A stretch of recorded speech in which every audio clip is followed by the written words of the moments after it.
Break के बाद एक बार फिर आप सभी का बहुत स्वागत है। नमस्कार, मैं सोनाली और आप देख रहे हैं केकेडी न्यूज। जी हाँ, लगातार चुनावी अपडेट हम आपको दे रहे हैं क्योंकि चौथे चरण का मतदान आज सुबह 7 बजे से ही जारी है। आपको बता दें, उत्तर प्रदेश की 13 लोकसभा सीटों पर आज मतदान हो रहा है। 13 मई को आज सुबह से ही 7 बजे से ही मतदान हो रहा है। इस बीच कई सारे बड़ी खबरें भी सामने आई हैं, जिसमें कई जगहों से चुनाव बहिष्कार की खबरें सामने आई हैं, तो कई जगह से ईवीएम खराब होने की खबर सामने आई है। लेकिन इस बीच कन्नौज हॉट सीट की अगर हम बात करें तो यहाँ का समीकरण कुछ ज्यादा ही बदलते हुए नजर आ रहा है और कुछ ज्यादा ही फेरबदल देखने को यहाँ पर मिल रहा है। आपको बता दें, कन्नौज लोकसभा सीट की ओर अगर रुख करते हैं और कन्नौज लोकसभा सीट की अगर बात करें तो यहाँ के इसके चुनावी समीकरण की अगर बात करते हैं तो राजा हर्षवर्धन की नगरी में समाजवादी विचारधारा का झंडा हमेशा से ही बुलंद होते रहा है और ये कन्नौज सीट हमेशा से ही समाजवादी का गढ़ कहा जाता रहा है। लेकिन जिस पर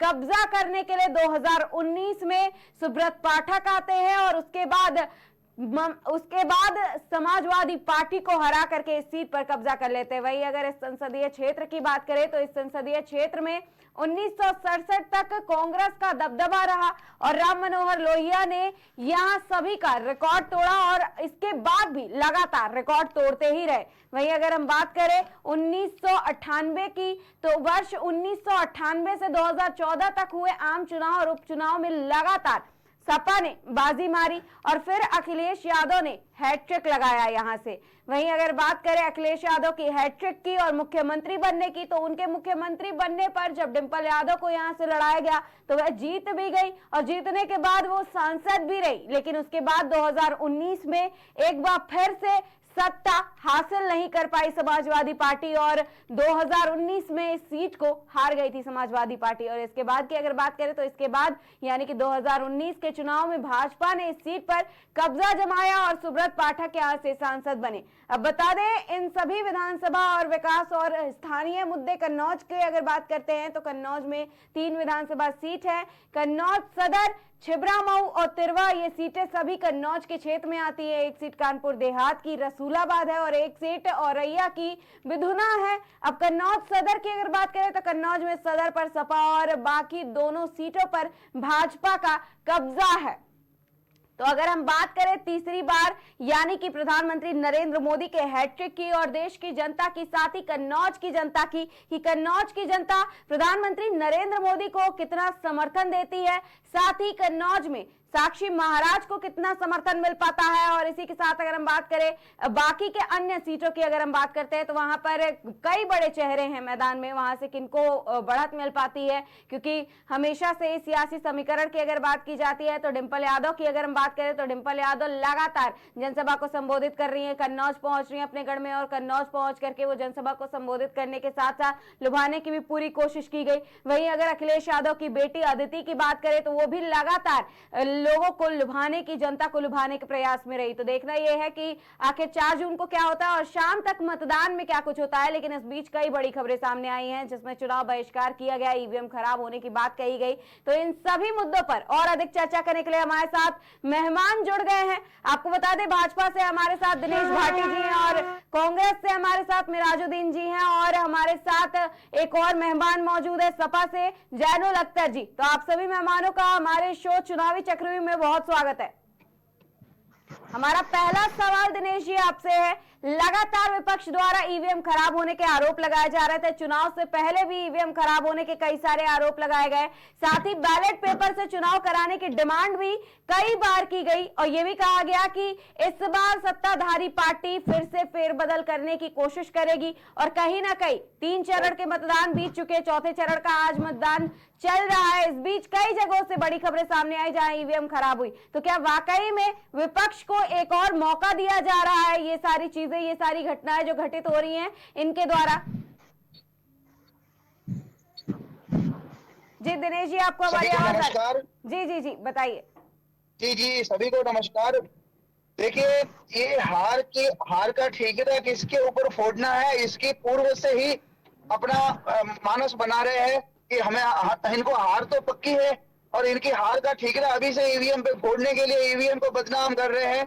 आपने अभी कुछ तीसरे चरण के चुनाव के समय आपने देखा होगा, जब हाईकोर्ट के अंदर 40वीं बार ईवीएम का परीक्षण हुआ और ईवीएम बिल्कुल निर्दोष साबित हुई, तो उसके बावजूद भी इनको अकल नहीं आ रही है और ये अपनी हार का ठीकरा फोड़ने के लिए, ईवीएम को बदनाम करने के लिए इस प्रकार का ये कह रहे हैं। जहां तक ईवीएम खराब होने की बात है, तो टेक्निकली चीजें हैं मैडम। हमारे घर में भी कई सारे इलेक्ट्रॉनिक्स उपकरण होते हैं जो कभी किसी न किसी कारण से उसमें कुछ न कुछ एरर आ ही जाते हैं। जी चाहे हमारा मोबाइल हो, चाहे हमारा टीवी हो, चाहे कोई भी इलेक्ट्रॉनिक उपकरण हो, और इतने बड़े देश में इतने स्थानों पर कुछ स्थानों पर अगर इलेक्ट्रॉनिक डिवाइस में कुछ एरर आ ही जाता है तो उसको इतना बड़ा नहीं बनाना चाहिए। लेकिन विपक्ष इसको मुद्दा बनाएगा क्योंकि विपक्ष को हार दिख रही है और अपनी हार का ठीकरा फोड़ने के लिए विपक्ष सिर्फ ईवीएम का ही रोना रोएगा। जयदल जी जवाब दीजिएगा, क्योंकि लगातार कई सारे ईवीएम खराब होने की खबरें सामने आई, साथ ही चुनाव बहिष्कार की भी खबर कई जगहों से सामने आई। जी, आप सभी चैनल पे बैठने वाले साथियों को हमारा आदाब सलाम। और मैं बताना चाहूंगा मैडम जी कि हम लोग तो पूरी तरह से इसको मांग करते हैं और ईवीएम के खिलाफ पूरे हमारे सुप्रीम कोर्ट में भी दाखिल मामला था और हमारे यहाँ इलाहाबाद हाई कोर्ट के वकील भी प्रदर्शन किए थे कि ईवीएम और देश के सर्वोच्च न्यायालय का अधिवक्ता भाइयों ने भी कहा था कि बैलेट पेपर से कराया जाए। तो ये तो हो जाना चाहिए कि जो टेक्निकल फॉल्ट हमारे भाजपा के साथी बता रहे हैं, तो भाई इस तरह से टेक्निकल फॉल्ट, आप चुनाव आयोग देश की सबसे बड़ी मजबूत जो है आपका ये जो है संस्था होती है, संवैधानिक पद होता है, और इसको थोड़ा ठीक ठाक करके भेजा जाए। एक तो ऐसे ही संदेह लोगों को होता है, उसमें भी अभी जो हम लोग के पास जो टेक्निकल मामला आ रहा है सोशल मीडिया में जो घूम रहा है, उसमें मैडम मैं बता दूं, ये भी बताया जा रहा है कि जो बटन दाबी जाएगी उसको आप 3 सेकंड तक दाबिएगा, नहीं तो अगर 3 सेकंड तक नहीं दाबिएगा तो वो जो है मतदान क्लियर नहीं हो सकता कि वो वोट पड़ा कि नहीं पड़ा। ये भी जो है बहुत से लोगों को जानकारी नहीं है, जो सोशल मीडिया के माध्यम से जनता को जागरूक करने का एक प्रयास किया जा रहा है। तो कहने का मतलब है कि बैलेट पेपर से अगर होता तो एक तो सबको संतुष्टि होती, दूसरी चीज ये होता कि अपना समझ में आता है कि चलो भाई हम जो है मोहर लगा दिए इसी पार्टी का जो है, इस पे हमने सिंबल पे मोहर लगाया है। हार या जीत जिसका भी हो, लोकतंत्र में जनता ने जिसको जीता है वो बधाई के पात्र है, वो पार्टी वाइज कोई बात नहीं है। लेकिन तकनीकी रूप से जिसमें संदेह हो जाता है, जिसमें लोग सड़क पे आ जाते हैं, विरोध करते हैं, राजनीतिक दल उसमें विश्वास नहीं करते हैं, उसके बाद भी अगर ईवीएम से आप करते हो तो आयोग की ये जिम्मेदारी बनती है कि कम से कम इतना मशीन तो परफेक्ट कर दिया जाए कि जो लोग लंबे लाइन लगा के खड़े हैं इस कड़ाके की गर्मी में, वो बताइए मशीन अगर खराब हो गया तो वो लंबी लाइन लगा के गर्मी में कौन उनको जो है लाइन में लगा के वेट करेंगे।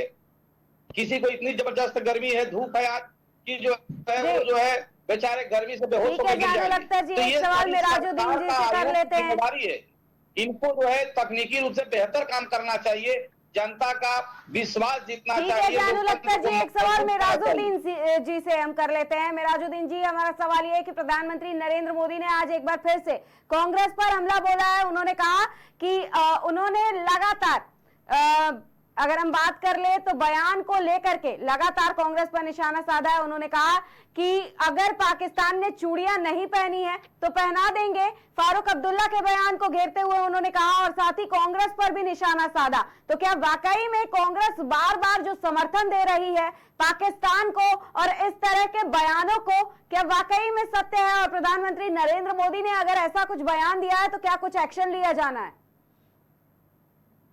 जी मैडम, सबसे पहले नमस्कार जी।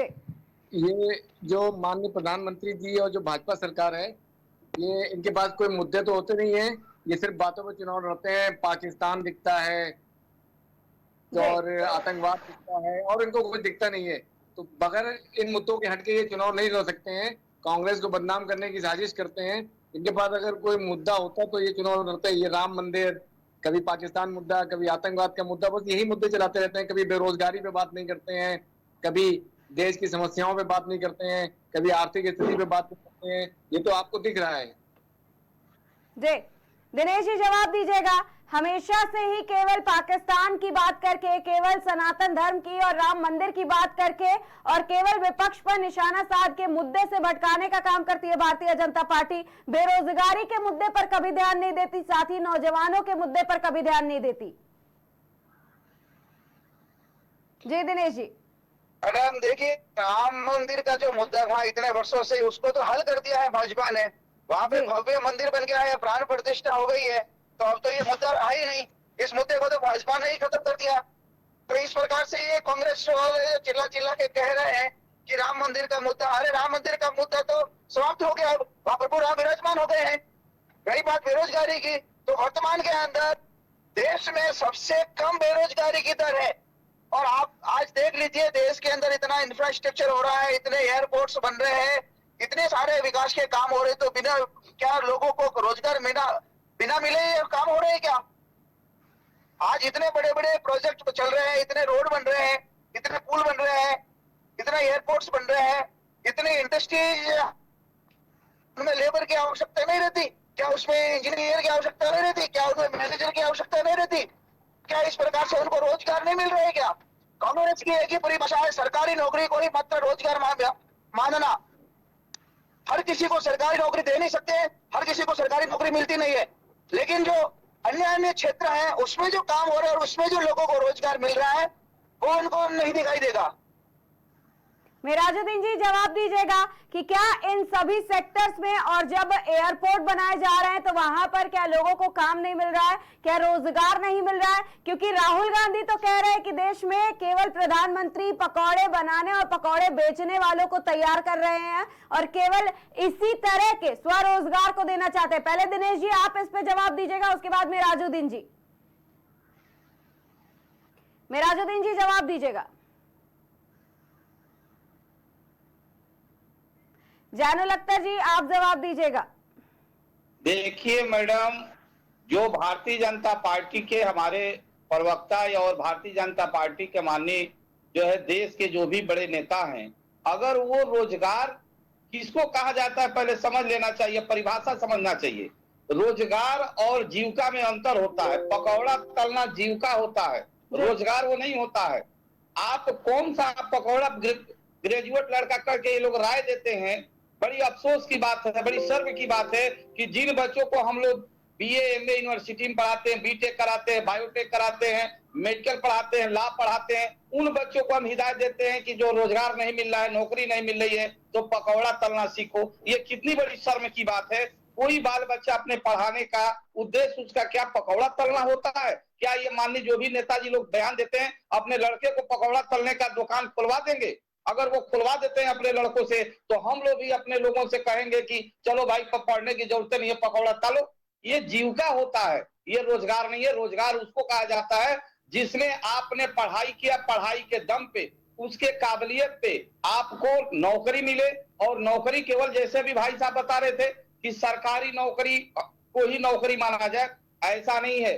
सरकारी नौकरी में जो रिक्त पदे हैं, अभी आपका हमारे कांग्रेस पार्टी इंडिया गठबंधन का जो आपका घोषणा पत्र मैनिफेस्टो निकला है, उसमें स्पष्ट निर्देश है भारत सरकार की है, जो भारतीय जनता पार्टी आज के डेट में हुकूमत में है। 30 लाख केंद्र में रिक्त पदे हैं मैडम, और उस 30 लाख पदों को भरने का हमने जो है घोषणा पत्र किया है कि आप 4 जून को उस आपका जो है रिजल्ट आएगा, इंडिया गठबंधन की सरकार बनती है, तो पहला काम होगा कि 30 लाख लोगों को हम लोग एक कलम से जो है रोजगार देने का, नौकरी देने का काम करेंगे।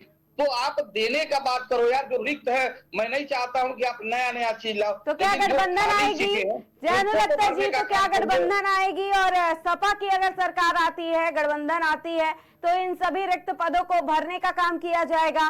क्या रोजगार सबसे पहला मुद्दा होगा जिसको उठा करके रोजगार देने पर काम किया जाएगा? जी, रोजगार काम किया जाएगा। और मैं बता रहा हूं कि सरकारी सेक्टर में तो जितनी रिक्तियां हैं, चाहे स्टेट गवर्नमेंट की हो चाहे सेंट्रल गवर्नमेंट की हो, उसको तो हम लोग भरेंगे ही, भरने का कोशिश करेंगे।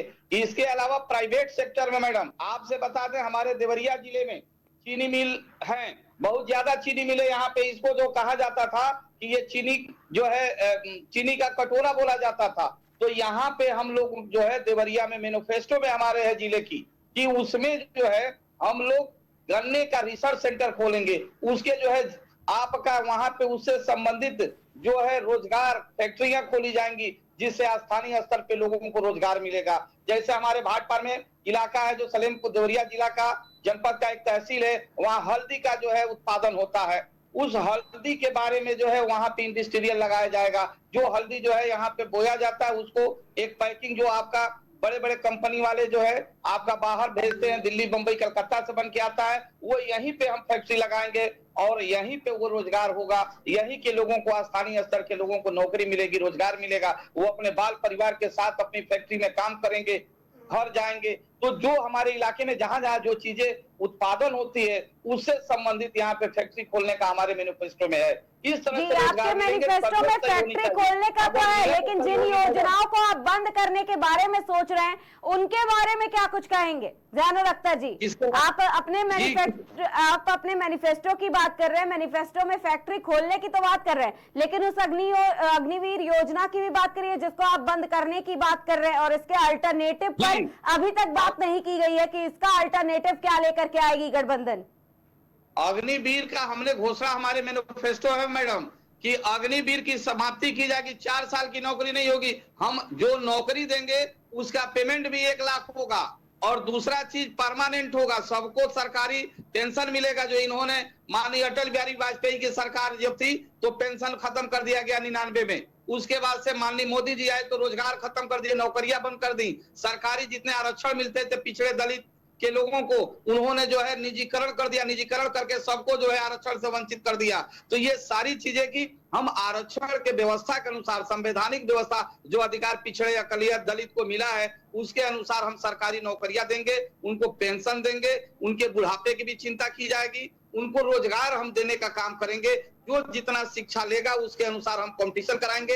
इनके सरकार में कोई सिस्टम नहीं है। मैं कई बार कह चुका हूं, आप देखिए जो यूपी में जो है अभी आपका उत्तर प्रदेश पुलिस भर्ती हुआ, आपके बिहार में जो अभी बीपीएससी का परीक्षा हुआ, तमाम तरह के अभी नीट की पेपर हुआ, तमाम एग्जाम हो रहा है, सारे पेपर आउट हो जा रहे हैं। इलाहाबाद आयोग से आरओ का पेपर हुआ, वो पेपर आउट हो गए। सारे बेरोजगार लड़के जो है आप जो है अपना जो है उनको जो है भविष्य दिखाई नहीं दे रहा है। वो काल कोठरी में बैठ के इलाहाबाद में, दिल्ली में बम और बीएचयू में बैठ के बेचारे 48 डिग्री सेल्सियस पे बैठ के सिविल की तैयारी करते हैं, मेडिकल की तैयारी करते हैं, और जब पेपर देने जाते हैं तो सुनने में आता है कि पेपर लीक हो गया।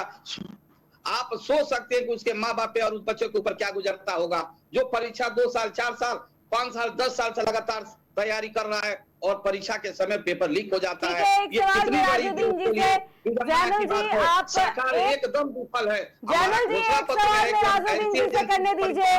कराएंगे जो एजेंसी। मेराजुद्दीन जी, सवाल ये है कि जेपी नड्डा हो या फिर बाकी के अन्य सत्ताधारी पार्टी के नेता, वो लगातार एक ही आरोप लगाते हैं कि जो विपक्ष है वो केवल वोट बैंक की राजनीति करता है, देश में हिंदू और मुस्लिम को बांटने की राजनीति करता है और बांटो और राज करो की कूटनीति पर काम करता है। मेराजुद्दीन जी, जवाब दीजिएगा। जी जी, फिर से बताइए मैडम, कुछ सुन नहीं पाए, मैं आवाज नहीं साफ आ रही, फिर से बताइए। जी मेराजुद्दीन जी, जेपी नड्डा, प्रधानमंत्री नरेंद्र मोदी, साथ ही गठबंधन के सारे बड़े सत्ताधारी पार्टी के सारे बड़े चेहरे जितने भी हैं वो सब एक ही आरोप लगाते हैं कि गठबंधन केवल एक नीति पर काम करता है, वोट बैंक की राजनीति होती है, देश में केवल हिंदू और मुस्लिम को बांटने का काम करता है। साथ ही सीएम योगी आदित्यनाथ की बात कर ले तो उन्होंने भी अपने बयान में कहा था कि गठबंधन हो या कांग्रेस हो, केवल फूट डालो राज करो, इसकी नीति पर ही हमेशा से काम करते आए 70 सालों से। जी जी जी मैडम, ये तो झूठे झूठे सीधे सीधे आरोप लगाना है। जब कोई इनके पास मुद्दे नहीं है, मुद्दों से लोगों को भड़काना है, मुद्दों से भटकाने के साथ साथ दूसरी तरफ ले जाना है। ये तो साफ सी बात है कि जात पात की राजनीति, वोट डालो राज करो की राजनीति और हिंदू मुस्लिम की राजनीति यहाँ पे सबको दिख रहा है कि सत्ताधारी पार्टी कब से करती चली आ रही है और कब तक करेगी। ये सिर्फ कांग्रेस के ऊपर तो आरोप ही लगा रहे हैं, पूरे हिंदुस्तान की जनता देख रही है, बदलाव की भी लहर चल रही है।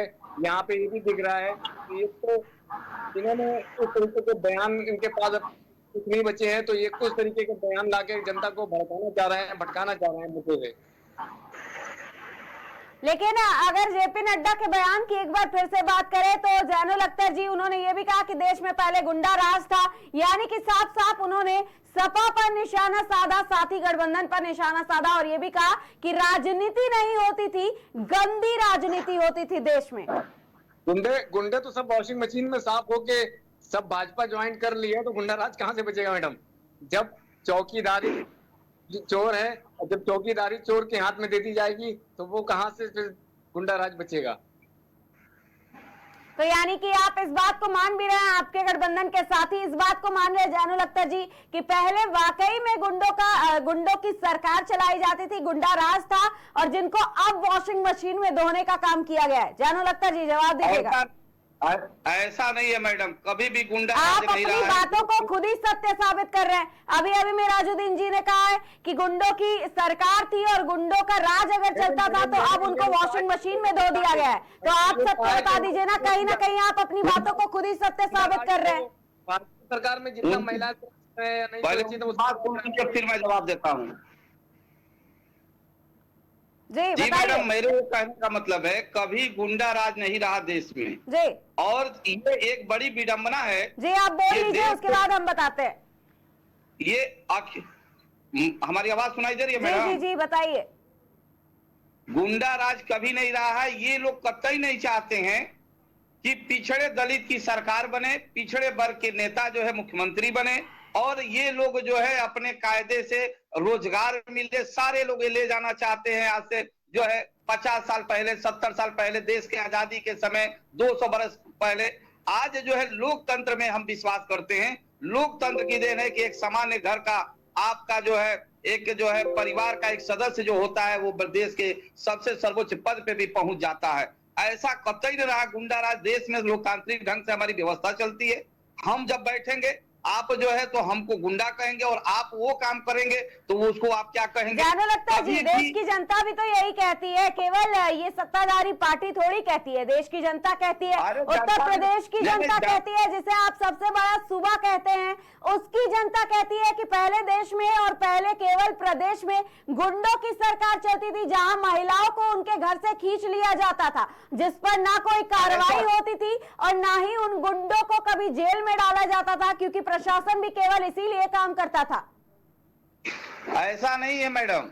आज आप जो है क्राइम, आप तो एक बहुत बड़े मीडिया की आप लोग मीडिया, आप लोकतंत्र का एक स्तंभ है। आप नेशनल क्राइम निकाल के देख लीजिए और उसमें देखिए कि उत्तर प्रदेश का और देश का अपराध आज से जब से देश आजाद हुआ है 1952 से पहले चुनाव तो पहले जब आपराधिक मामले ना दर्ज होते थे, ना दर्ज किए जाने देते थे, तो कैसे आंकड़े बताए जा सकते हैं पहले के? 1947 से लेकर और आज तक कितने अपराध हुए हैं, और आज के डेट में 10 सालों से सरकार केंद्र में है और भाजपा की है, और देख ले कि क्राइम कहां पे सबसे ज्यादा हुआ है, किसके शासनकाल में हुआ है। इन लोगों को शासनकाल में सबसे ज्यादा अपराध इनके यहाँ होता है, सबसे ज्यादा बैंक डकैती इनके यहाँ होता है, सबसे ज्यादा बलात्कार इनके यहाँ होता है, सबसे ज्यादा भ्रष्टाचार इनके यहाँ होता है। लेकिन ये आरोप विपक्ष पे लगाएंगे, इसलिए कि विपक्ष के नेता जो हैं वो पिछड़े वर्ग के लोग हैं, आदिवासी लोग हैं। आपका शिबू सोरेन को जेल में डाल दिया, अरविंद केजरीवाल को डाल दिए, अखिलेश यादव पे लगे हुए हैं, तेजस्वी यादव पे लगे हुए हैं, और इनके पास ऐसे ऐसे भ्रष्टाचारी लोग हैं जिनके तरफ ईडी और सीबीआई जो लगी है उधर देख नहीं सकती है, समझ नहीं सकती है। इस तरह से ये लोग टारगेट करके चलते हैं। गुंडों की राज, अरे लोकतंत्र में कोई गुंडों की राज होती है? कानून काम करता है अपना। हम अगर कोई काम करेंगे, गलत करेंगे। एक बड़ी खबर आ रही है, आपको रोकना चाहेंगे। कन्नौज से बड़ी खबर है, जहां कन्नौज पहुंचे अखिलेश यादव। जी हाँ, बता दें, कन्नौज पहुंच करके अखिलेश यादव ने कहा है कि जनता खुद निकल पड़ी है वोट डालने के लिए। उन्होंने साथ ही ये भी कहा कि मैं नहीं चाहता आना, लेकिन बीजेपी के लोग घूम रहे हैं जगह जगह, तो मैं आया हूं कन्नौज। और अखिलेश यादव कन्नौज में इसके आगे बोले हैं कि बेईमानों से देश को बचाने को जम करके करे मतदान। कहा है बढ़ती जा रही है जनता की नाराजगी, यानी कि अखिलेश यादव ने यह भी कहा कि भारतीय जनता पार्टी से जनता की नाराजगी बढ़ते जा रही है। अभी तो चौथा चरण है, अभी और नाराजगी बढ़ेगी। उन्होंने ये भी कहा कि लोधी समाज को अपमानित किया गया है, पाल समाज के नेता से गाली गलौज की गई है। तालग्राम में अखिलेश यादव ने पत्रकारों से बातचीत की है। आपको बता दें, ये बड़ी खबर कन्नौज हॉट सीट सुबह से लगातार चर्चा में बनी हुई है, जहां अखिलेश यादव पहुंचे और अखिलेश यादव पहुंच करके बूथों का निरीक्षण कर रहे हैं। इस दौरान उन्होंने मीडिया से बातचीत की है, सुनिए। और कई जगह बीजेपी के जो समर्थक हैं, मैं पिछले बूथ पे होके आया हूँ रणधीरपुर में, बीजेपी के तमाम कार्यकर्ता नेताओं को प्रशासन का साथ लेकर के एजेंट के साथ मारपीट की। जब मैं बूथ पे पहुंचा तो पता लगा बीजेपी कार्यकर्ता भागते। अभी भागते क्यों हो? अगर किसी को मारा है तो भागते क्यों हो? सामना करो। खैर, जहां जहां हम जा रहे हैं, मुझे खुशी इस बात की, जनता स्वयं वोट डालने आ रही है। जनता की जो नाराजगी है वो बढ़ती चली जा रही बीजेपी के खिलाफ। ये तो चौथा चरण है, अभी तो इसके बाद और चरण होने हैं। जनता कन्नौज की, जो यहाँ के लोग रहे हैं, जिन्होंने लोधी समाज को अपमानित किया, यहाँ के लोग, पड़ोस के लोग जानते होंगे, भगवान बुद्ध की प्रतिमा लग गई, भगवान बुद्ध की मूर्ति लग गई, इन्होंने हटवा दी। इन्होंने लोधी समाज को कहा कि अब पैसे से तुम्हें वोट ले लेते हैं, और पाल समाज के नेता को गाली गलौज की। एक ऐसा सांसद जो गाली गलौज देता हो, और कई जगह बीजेपी के तो ये बड़ी खबर आपने अभी कन्नौज से देखी, जहां अखिलेश यादव ने भारतीय जनता पार्टी पर जमकर निशाना साधा है। वहीं गाली गलौज करके एक समाज को नुकसान पहुंचाने की भी बात कही है। आपको बता दें, अखिलेश यादव ने इस दौरान कहा कि जनता खुद निकल पड़ी है वोट डालने के लिए, और वो नहीं चाहते थे आना, लेकिन उन्हें बीजेपी के घूम रहे लोगों से बचाने के लिए और वोट को बचाने के लिए आना ही पड़ा, क्योंकि बेईमान देश को बचाने के लिए जम करके मतदान करने की भी बात कही है। क्योंकि बेईमानों से, यानी कि लगातार अखिलेश यादव निशाना साध रहे हैं भारतीय जनता पार्टी पर, प्रधानमंत्री नरेंद्र मोदी पर। मिराजुद्दीन जी, आप जवाब दीजिएगा। प्रधानमंत्री नरेंद्र मोदी के लिए लगातार गठबंधन इस तरह के अपशब्दों का इस्तेमाल करता है। साथ ही वहीं अगर हम पाकिस्तान कनेक्शन की बात करें, जो लगातार बयानबाजी की जा रही है, लगातार आप अगर बात कर ले हम, तो कई सारे बयान दिए गए जिसमें पाकिस्तान से कहीं ना कहीं समर्थन मिलने की भी बात कही गई। तो क्या देश की जनता ये सारे बयान जो सुन रही है, उससे गठबंधन को, कांग्रेस को नुकसान होने वाला है? जी मैडम, मैं अपने भारतीय जनता पार्टी के मित्र से पूछना चाहूंगा, शायद वो अभी उपस्थित नहीं है, कि इस चुनाव से पाकिस्तान सरकार का क्या लेना देना है, या पाकिस्तान गठबंधन के साथ में क्या करेगी या क्या साथ दे रही है। ये तो एक बुनियादी आरोप लगाने वाली बातें हैं कि कुछ चुनाव में जनता का मन भड़काने के लिए पाकिस्तान का नाम डालना, आतंकवाद का मुद्दे लेके आना, हिंदू मुस्लिम करना, ये तो शुरू से ही भाजपा की, भारतीय जनता पार्टी की सियासत रही है। जी, लेकिन अगर फारूक अब्दुल्ला के बयान की बात करें, तो किसी ने जाकर के पर्सनली तो नहीं कहा था कि फारूक अब्दुल्ला इस तरह के बयान दे कि पाकिस्तान ने चूड़ियां नहीं पहन रखी है, पाकिस्तान के पास परमाणु बम है। कई सारे ऐसे बयान इस पर सामने आए हैं। तो क्या कांग्रेस इस पर अपनी चुप्पी नहीं तोड़ सकती है, क्योंकि कांग्रेस ने इसके बाद कोई बयान नहीं दिया है? जी मैडम, फारूक अब्दुल्ला जी का जो भी बयान आया है, उस बयान की मैं पुष्टि तो नहीं कर सकता, लेकिन हाँ मैं ये कहना चाहूंगा कि कहीं पे तो कुछ बात गलत कही गई है। उन्होंने कही है, जो भी बात कही है वो गलत है, क्योंकि पाकिस्तान का इस चुनाव से या कांग्रेस सरकार से तो कोई मतलब नहीं है, कोई लेना देना नहीं है। और ये एक बेबुनियादी बयान है, इसकी मैं पुष्टि तो नहीं कर सकता हूँ। बयान आया है मिराजुद्दीन जी, इसका वीडियो भी सोशल मीडिया पर वायरल हुआ लगातार। जब कुछ विपक्ष के नेता कहते हैं, जब कुछ आपके गठबंधन के साथी कहते हैं, तब आप इस बात की पुष्टि क्यों नहीं करते हैं, जिसके साक्ष्य भी मौजूद होते हैं? क्योंकि मैडम मानते हैं कहीं पे गलती हुई होगी, हो सकता है कि कहीं पे गलती हुई है, लेकिन ये भी तो हो सकता है कि वो जो वीडियो वायरल हुआ है वो फर्जी भी हो सकता है। जिस तरीके से अमित शाह के वीडियो को आप लोग फर्जी कह सकते हैं, लोग जनता में बहकाने के लिए बनाया गया है, हो सकता है चुनाव पे ये मुद्दा भी एक फर्जी बना दिया गया हो। जैसे कि अभी एक ट्विटर पे या एक जगह पे कहीं पे न्यूज देखी थी, वहां पे हमारे माननीय मोदी जी का एक कुछ नेताओं का बयान चल रहा था कि कांग्रेस सरकार बनेगी तो राम मंदिर में ताला लग जाएगा, रामलला की मूर्ति को बाहर निकाल दिया जाएगा। तो वो ऐसा क्यों करेंगे? क्या वो राम को मानने वाले लोग नहीं है? क्या वो हिंदू लोग नहीं है? सनातन धर्म को मानने वाले लोग नहीं है? ये तो एक बुनियादी आरोप लगाने वाली बातें आती हैं। क्या पता इस वीडियो में भी कुछ हस्तक्षेप किया गया हो या कुछ बयानबाजी में।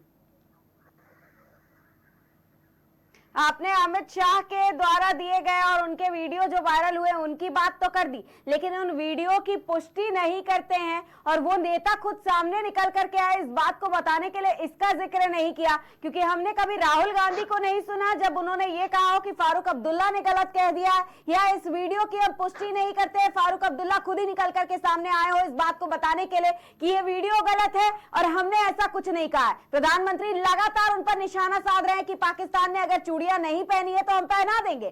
तब भी फारूक अब्दुल्ला सामने निकल करके नहीं आते इस बात को कहने के लिए कि मैंने ऐसा कोई बयान दिया नहीं है जिस पर इतनी सियासत गरमाई हुई है। मिराजुद्दीन जी जी आप जवाब दीजिएगा। अभी आपने किस तरीके से एकदम लगातार अपने आप को डिफेंड करने का काम किया है, लेकिन अब इस पर क्या जवाब देंगे? किस तरीके से जब सत्ताधारी पार्टी अपने आप को डिफेंड कर सकती है कि उन्होंने इस तरह के किसी वीडियो को नहीं साझा किया है, तो फारूक अब्दुल्ला ने क्यों नहीं किया? कांग्रेस ने आकर के क्यों नहीं कहा कि हाँ इस तरह का कोई बयान नहीं दिया गया है?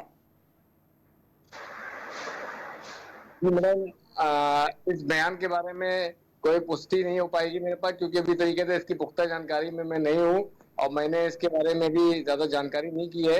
अब हो सकता है कि इस बयान को चर्चा में तो मणिशंकर अय्यर के बयान को भी आपने नहीं सुना मिराजुद्दीन जी? क्या वो भी एक गलत वीडियो होगा? मणिशंकर अय्यर के बयान पर आप कुछ नहीं कहेंगे? उस वीडियो की भी आप पुष्टि नहीं करते हैं? जी मैडम, हो सकता है ये भी गलती से हो गया होगा, ये भी गलती से हो गया होगा। जैनुल अख्तर जी आप जवाब दीजिएगा। जब कुछ भी गठबंधन करता है, गठबंधन के नेता कोई बयान देते हैं, कोई वीडियो उनका वायरल होता है, तो ये गलती से हो जाता है या फिर आप लोग उस वीडियो की पुष्टि नहीं करते हैं? वोट का जिहाद करने की बात होती है, लेकिन वोट का जिहाद वो गलती से हो जाता है क्योंकि लगातार जनसभा को संबोधित करते हैं तो कुछ ना कुछ इधर उधर निकल जाता है, जैसा कि अखिलेश यादव कहते हैं। वोट के जिहाद को तो एक बहुत बड़ा राय का पहाड़ बना दिया। वो तो एक वोट जिहाद मतलब क्या, संघर्ष करना होता है। संघर्ष हम किसी के लिए करते हैं, वोट डालने के लिए भी संघर्ष कर सकते हैं, कोई बड़ी बात नहीं है। वो वोट के जिहाद का मतलब भी कुछ हम गलत ले जाएं तो उसका मतलब ही अलग हो जाता है। तो यही बात तो हम आपसे पूछ रहे हैं। जब गठबंधन कुछ करता है, गठबंधन की तरफ से कोई बातें सामने निकल करके आती हैं, तो वो हमेशा ही केवल उलझुल बयान होते हैं जिनको सत्ताधारी पार्टी खींचने का काम करती है। यानी कि वोट के जिहाद को केवल ऐसे ही मसला बनाया गया है। जैनुल अख्तर जी आप जवाब दीजिएगा, वोट के जिहाद से क्या समझा जाए? जिहाद की जगह कोई और शब्द भी तो इस्तेमाल किया जा सकता था। अब ये तो हमारे देश में जो है अपने अपनी भाषा है।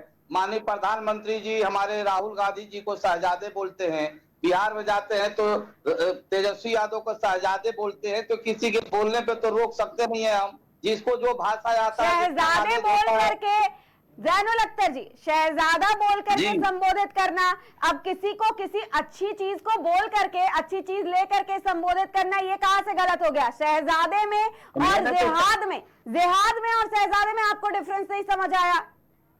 नहीं तो मैं कह रहा हूं अपनी अपनी भाषा है। अब जिहाद का तो सवाल ही यहाँ पे नहीं होता है कि जिहाद, इसमें कौन सी बात आ गई?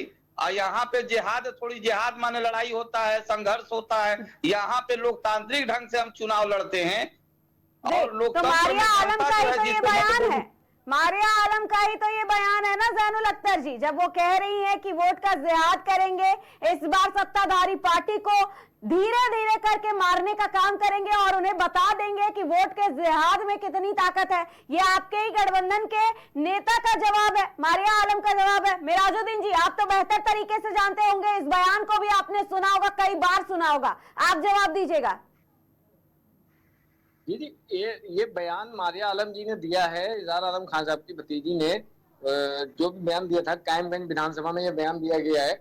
लेकिन उनका इस बयान से मकसद जिहाद का मतलब वोटों के संघर्ष के लिए था, वोटों को एकजुट होकर एक संघर्ष के साथ डालने के लिए था। ये वो जिहाद नहीं कि हम लड़ाई के लिए निकल रहे हैं, हम वो जिहाद नहीं कर रहे हैं, हम वोटों का जिहाद, वोटों का संघर्ष लगातार बढ़ चढ़ के हिस्सा लेने के लिए था। यहाँ पे अगर आपने कहा भाई शहजादे की बात अगर अपशब्द कही, तो यहाँ पे पप्पू भी कहा गया राहुल गांधी जी को। ठीक है, हम फर्रुखाबाद की बात कर लेते हैं मिराजुद्दीन जी, फर्रुखाबाद की बात कर लेते हैं, नवल किशोर शाक्य की बात कर लेते हैं। नवल किशोर शाक्य ही ऐसे क्यों हैं जिनके इवेंट में, जिनकी रैलियों में आपके गठबंधन के नेता जाते हैं और जहां ऐसे उलझुल चीजें की जाती हैं? केवल गठबंधन के साथ ही ऐसा क्यों होता है कि कोई जय श्री राम के नारे लगाता है तो उसे उठवा करके फेंकवा देते हैं नवल किशोर शाक्य? अगर कोई आता है पत्रकार, कोई सवाल जवाब कर लेता है तो उसके साथ मारपीट की जाती है आपके यहाँ। केवल नवल किशोर शाक्य के इवेंट में ही ऐसा क्यों होता है जब मारिया आलम वहां जाती हैं और वोट के जिहाद की बात कर देती हैं? मैडम ऐसा जय श्री राम का खाली नवल किशोर जी की रैली या मीटिंग का ही मसला नहीं है। अभी फर्रुखाबाद में डीडी न्यूज का भी एक डिबेट हुआ था, आपका भी हुआ था या कहीं भी हुआ था। भारतीय जनता पार्टी की मानसिकता के लोग जो हैं बात को से हटाने के लिए, भटकाने के लिए, जहाँ पे सब एकजुट होकर जय श्री राम के नारेबाजी करना, और ये उनका शुरू से ही मकसद रहा है कि लोगों को भटकाना, उनको मुद्दे से हटाना। ये बताइए कि जय श्री राम कोई गलत बात नहीं है। अगर आप अपने भगवान जी का नाम ले रहे हैं, नारेबाजी कर रहे हैं, तो एक स्थान देखा जाता है, एक माहौल देखा जाता है जहाँ पे राजनीतिक चर्चा हो रही है, वहां भगवान को हर जगह पे शामिल करना, हर जगह पे उनकी नारेबाजी करना, ये किस स्तर पे सही है? वो सम्मानित हैं तो आप उनको सम्मान के तरीके से रखिए। हर जगह पे जय श्री राम करना, ये तो फिर एक माहौल को तब्दील करना या माहौल में बदलाव करना, ये तो चीज भटकाने वाला माहौल हो जाता है ना, कि मुद्दों से भटकाना।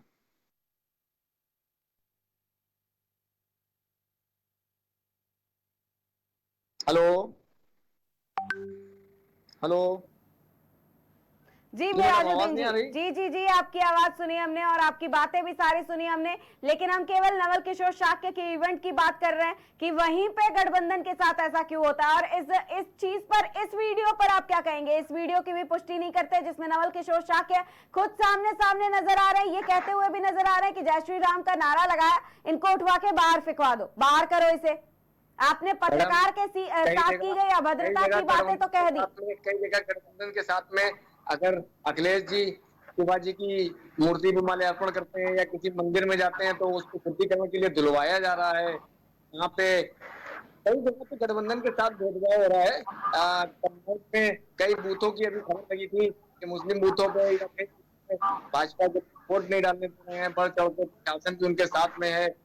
तो गठबंधन के साथ भी हो रहा है कई जगह पे भेदभाव। गठबंधन ने खुद ही अपने साथ भेदभाव करवाया है मेराजुद्दीन जी। जब न्योता दिया जाता है राम मंदिर का तो वो जाते नहीं है। जब हमारे देश की माननीय राष्ट्रपति जी जो हमारे देश के सर्वोच्च पद पे होते हैं, उनको उद्घाटन में शामिल करने के लिए नहीं बुलाया जा रहा है क्योंकि वो आदिवासी हैं, पिछड़ी जात के हैं, तो उनको बुलाने में सम्मान नहीं किया जा रहा है। गठबंधन के ऊपर आप आरोप लगा रहे हैं, समाजवादी पार्टी के ऊपर आरोप लगा रहा है, वो चीज बात तो सही है कि भगवान सबके हैं राम, लेकिन यहाँ पे देश का जो सर्वोच्च व्यक्ति है उनको वो यहाँ शामिल ना करना, ये कौन से सम्मान की बात है? तो ये तमाम जानकारी साझा करने के लिए और इस चर्चा में हमारे साथ जुड़ने के लिए आप दोनों ही मेहमानों का बहुत बहुत धन्यवाद। आपने अभी देखा कि किस तरीके से वार पलटवार के बीच लगातार मारिया आलम का बयान हो या फिर फारूक अब्दुल्ला का बयान हो, लगातार ये सोशल मीडिया पर तो ट्रेंड किया ही, लेकिन अब चौथे चरण के चुनाव के दौरान भी इन पर सियासत गरमाई हुई है क्योंकि प्रधानमंत्री नरेंद्र मोदी ने कांग्रेस पर जुबानी हमला बोला है। जहां एक तरफ प्रधानमंत्री नरेंद्र मोदी लगातार अपनी जनसभा को संबोधित कर रहे हैं, चुनावी रैलियां कर रहे हैं, रोड शो कर रहे हैं, वहीं दूसरी तरफ कांग्रेस और गठबंधन पर निशाना साधते हुए नजर भी आ रहे हैं। आपको बता दें, फारूक अब्दुल्ला के बयान पर, मणिशंकर अय्यर के बयान पर प्रधानमंत्री नरेंद्र मोदी ने निशाना साधा है। फारूक अब्दुल्ला ने अभी हाल ही में बयान दिया था कि पाकिस्तान ने चूड़ियां नहीं पहन रखी हैं क्योंकि लगातार प्रधानमंत्री नरेंद्र मोदी अपने संबोधन में पाकिस्तान और राहुल गांधी के कनेक्शन की बात कर रहे थे, जिस पर प्रधानमंत्री नरेंद्र मोदी ने अब अपनी चुप्पी तोड़ी है, उन्होंने जवाब दिया है। साथ ही अमित शाह ने भी अपने जवाब में यही कहा है कि अगर चूड़ियां नहीं पहनी है पाकिस्तान ने तो भारत उन्हें चूड़ियां पहना देगा।